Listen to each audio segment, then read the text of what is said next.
Fans of LPGA golf might be familiar with one of the most exciting talents of the mid to late 2000s, Natalie Gulbis. The Californian was beloved by fans and her talents were clear for all to see. Besides being great at the sport, Gulbis made golf relatable and fun for women of all ages, players and spectators alike. Naturally, expectations were high that she would perform exceptionally well. Except that's not what happened. At least not right away, because Gulbis took some time to win an event. But that wasn't a career killer. If anything, it only endeared her to more fans. But Gulbis' career didn't continue on the upward trend. In fact, it was rocked with ups and downs and controversies until her eventual retirement. Here is the story of the rise and fall of Natalie Gulbis. Where is Natalie Gulbis now? In her heydays, Natalie Gulbis was ranked number 28 in the world of women's golf. That's a testament to just how great of an athlete she was. At only 14, she broke the record to become the youngest player to qualify for an LPGA Tour event in several decades.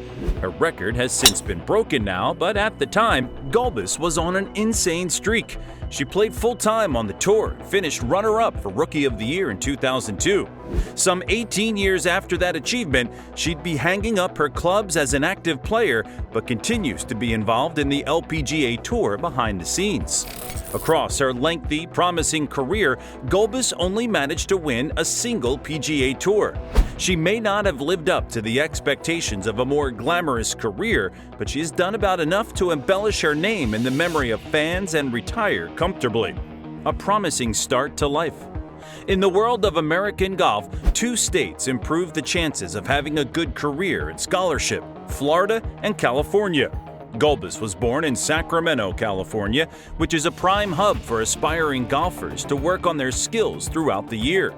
Gulbis was only 4 when she took an interest in the sport. That interest grew the older she got until she was old enough to play. Her strength and technique were obvious from a young age, as she could manage a shot under par from as young as 10 years of age. For perspective, many golfers struggle with that shot for the length of their careers, but Gulbis pretty much had it locked down in the 5th grade. What made Gulbis an even more attractive prospect was that she didn't come from money or a line of golfers.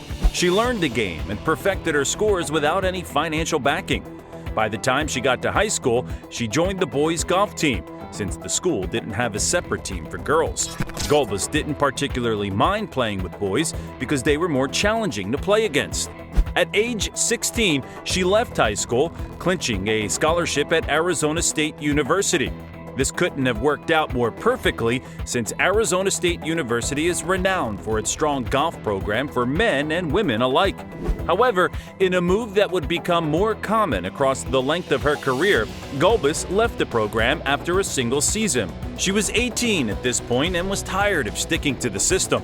Her goal: venture out and make some money and alleviate the financial burden on her parents, who sponsored her career the entire time. She tried for the LPGA qualifiers and placed 3rd in the entire event on her first try. No further clues were necessary. Gulbis was ready to play the tour. LPGA Tour career. Gulbis entered her first LPGA Tour in 2002. Although she didn't finish the event as a winner, she'd made enough good finishes to attract the right attention. As a result, the greens were starting to trickle in. By her 4th season on the tour, Gulbis had established herself as one of the leading figures in the event and was raking in a cool $1 million every year. As a college dropout with no event wins to her name yet, Gulbis knew she had to be savvy with her money. So she began investing in avenues to improve her wealth. This led her down several business ventures. 5 years and 6 seasons after her debut campaign, Gulbis participated in the 2007 Evian Masters in France and won.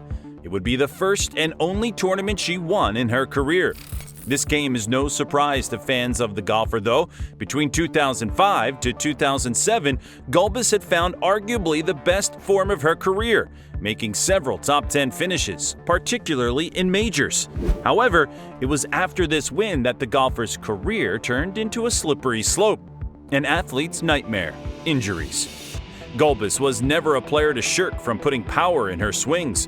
She was never held back by distance or swing speed either, and you could see in her every strike how much power and effort went into shooting the ball. Unfortunately, this technique doesn't come without consequences. Years of quick, powerful shots led to back injuries she could not avoid. Throughout her career, she had to undergo at least 6 major surgeries. While most professionals would take their time with recovery and tweak their game, Gulbis paid no heed to doctors' advice and continued as usual, even after each surgery. And considering that she loved to practice and play a lot, her injuries never really had enough time to heal. For example, after a back surgery, doctors recommend spending about half an hour in the range. Not Gulbis, she stayed the entire day. Eventually, her injuries ended up worsening until she was in pain every time she struck a ball. Controversies. Gulbis may have had fans and colleagues in the LPGA rooting for her, but a marketing and advertising decision she made at some point raised eyebrows. It's not news that women are often sexualized in sports. That's why many women-led factions tend to keep a clean, professional image at all times. The LPGA Tour towed similar lines in that its female golfers were never considered models. However, this more or less meant nothing to Gulbis. Her career history is proof that she wasn't afraid of risks or controversies, but she really pushed her luck in 2005 when she began modeling with little to nothing on. It was also the period before she hit her hot winning streak, so she had already been on the tour for several years with no tournament wins to show for it. So, naturally, tongues started to wag about why she tried to sabotage her career like that. Gulbis graced the website of FHM magazine with many sensual poses at the time. But what really set people off was the Natalie Gulbis calendar of 2005, which featured 12 portraits of the golfer with pouty lips, oiled legs, and teased hair. If critics were mad at her decisions in 2005, nothing could have prepared them for Gulbis's 2006 calendar. Gulbis defended her decision to model, saying it was a venture she was invested in, especially as it wasn't the norm for golf professionals at the time and people were curious about what golfers looked like off the course. Her agent, Chris Murray, also repeated similar sentiments. If anything, he was more enthusiastic about Gulbis's modeling and was quick to point out how much of a bestseller the calendars were in the country in 2005. Although Gulbis wasn't the first golfer to go down this path, it had been years since the last stint, and women's professional golf had marketed itself almost exclusively on the basis of the sport. Gulbis stood out like a sore thumb. Her website, wardrobe, and calendar seemed designed to sell anything but golf clubs. But perhaps what no one expected to come of this stunt was the LPGA Tour's blessing. Ty Vodal, then commissioner of the event, remarked as follows: "We think it's great. I've had long conversations with her, and it is clear to me that she is extremely comfortable with what she's doing. What is right for her might not be right for every other player, but if she wants to market herself that way and it works for her, then we're supportive of her, as is everyone on the tour." What makes Vodal's statement so mind-blowing is the fact that it's his job to ensure that controversies don't disrupt the women's game. So, finding him taking sides with something the sport had tried to move away from was a little odd. But then, if you dug just a little deeper, you'd find that no one else seemed to mind, not the veteran, more conservative female athletes who played in the feminism-dominated eras or the new generations. The only real opposition to Gulbis was the U.S. Golf Association, which had already obtained 5,000 copies of her calendar for the U.S. Women's Open. That said, although Gulbis's modeling may have alienated some of her fans and earned her a stiff lip from the higher-ups at the U.S. Golf Association, perhaps her most controversial moments came in the 2010s. Gulbis more or less failed to qualify or outright refused to participate in the last 10 women's golf majors before retirement. She had other mild successes and failures too, like a short-lived reality TV program on the Golf Channel, The Natalie Gulbis Show. Also, at some point, she was regarded as one of the most beautiful female golfers. But the cream of the crop was finding out that she was a firm supporter and admirer of Donald Trump. Proud to tell you that with Donald's help, I opened up the Natalie Gulbis Boys and Girls Club. In fact, the golfer appeared on Season 2 of Celebrity Apprentice, but was fired in Episode 8 for her inability to effectively market and sell Ivanka Trump's jewelry line. According to Gulbis, the Orange Man also advised her to demand to be paid as much as PGA players for endorsements and appearances. In her words, his advice proved invaluable for me in my career, and I owe much of my success to his idea of staying true to my convictions and not being afraid to rock the boat.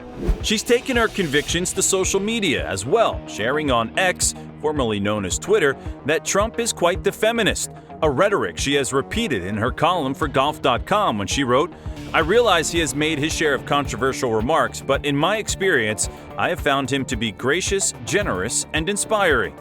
A swan song to a questionable career? Gulbis announced her retirement in 2020. It was somewhat shocking news, especially as she had plans to dominate in the new season. Her plans sounded even more grandiose with this announcement. Given that she hadn't quite lived up to expectations, it was even sadder when the global pandemic threw a spanner in the wheel of her plans. This saw Gulbis bow out of her beloved sport, failing to achieve her final goal. Although she could easily have postponed retirement to get her final season post-pandemic, her body could no longer perform at the level it once did, and Gulbis knew it was time to pack up her clubs and exit the course. She also had to come to terms with the reality that the golfers in the LPGA Tour were vastly better than those she played with and against at the height of her career. That said, Gulbis doesn't intend to leave golf entirely. She plans to move into a more backstage role, getting involved in promoting the game and encouraging new players. She'd always been vocal about her love for young girls getting into golf, and retirement sounds like the perfect opportunity to ease into that role. That's not to say we've seen the last of Gulbis getting back on the course to make her signature strikes. It's not unusual for retired players to participate in some events occasionally, but we can say with some certainty that her competitive days are well and truly behind her now.